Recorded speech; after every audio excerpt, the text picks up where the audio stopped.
प्यार मुझे के समझी सघियो आन तू, प्यार मुझे के समझी सघियो आन तू, मूंसां कूड़ी मोहब्बत जूं ॻाल्हियूं न कर। इश्क ओखो अथई चंड दोखो अथई, इश्क ओखो अथई चंड दोखो अथई, चंड सां वेही चाहत जूं ॻाल्हियूं न कर। प्यार मुझे के समझी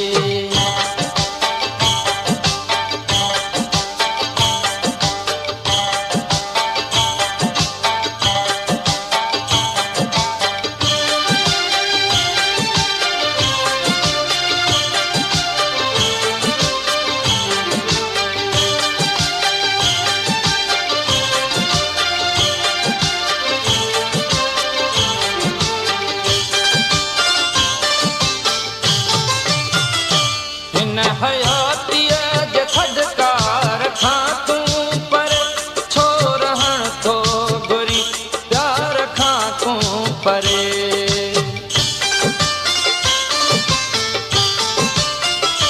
हिन हयातीअ जे थदकार खां तूं पर छो रहण थो घुरी, प्यार खां तूं परे। प्रीत जे रीत में मिले हर खुशी, प्रीत जे रीत में थी मिले हर खुशी, ऋण में वेही तूं राहत जूं ॻाल्हियूं न कर। प्यार मुझे के समझी सघियो आन तूं, मूंसां कूड़ी मोहब्बत जूं ॻाल्हियूं न कर। प्यार मुझे के समझी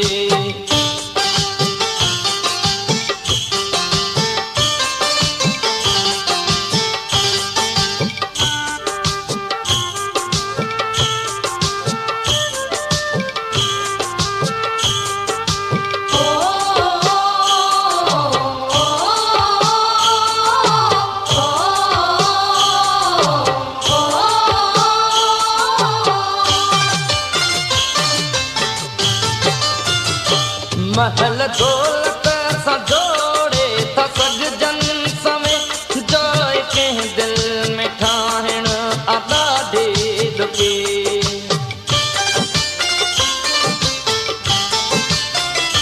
महल दौलत सां जोड़े था सघजन समय, जोए कंहिं दिल में ठाहिण आदादी दुखी।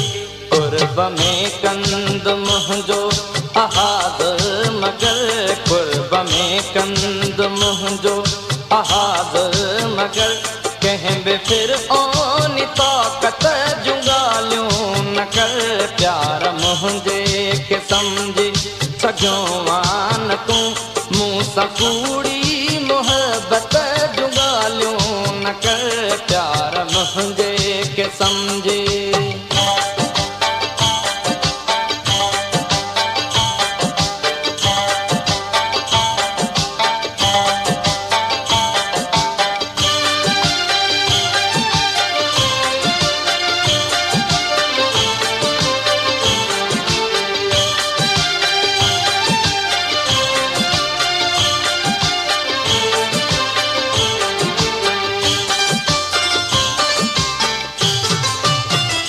पाक जज्बन ते हर रोज पथरावा, दिल जी हर आस में घाव ते घावा।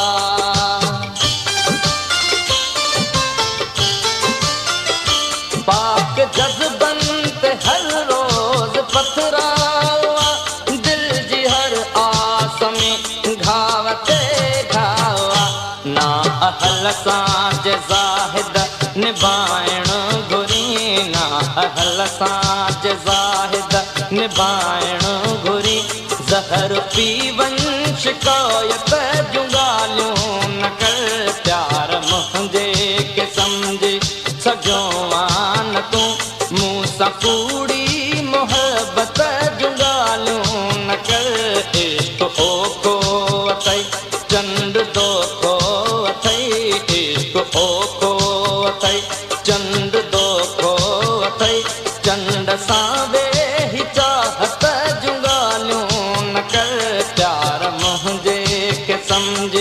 सघियो हान तूं प्यार मुंहिंजे के सम्झी सघियो हान तूं मूं सां कूड़ी मोहबत जूं ॻाल्हियूं न कर इश्क ओखो अथई चंड दोखो अथई इश्क ओखो अथई चंड दोखो अथई चंड सां वेही चाहत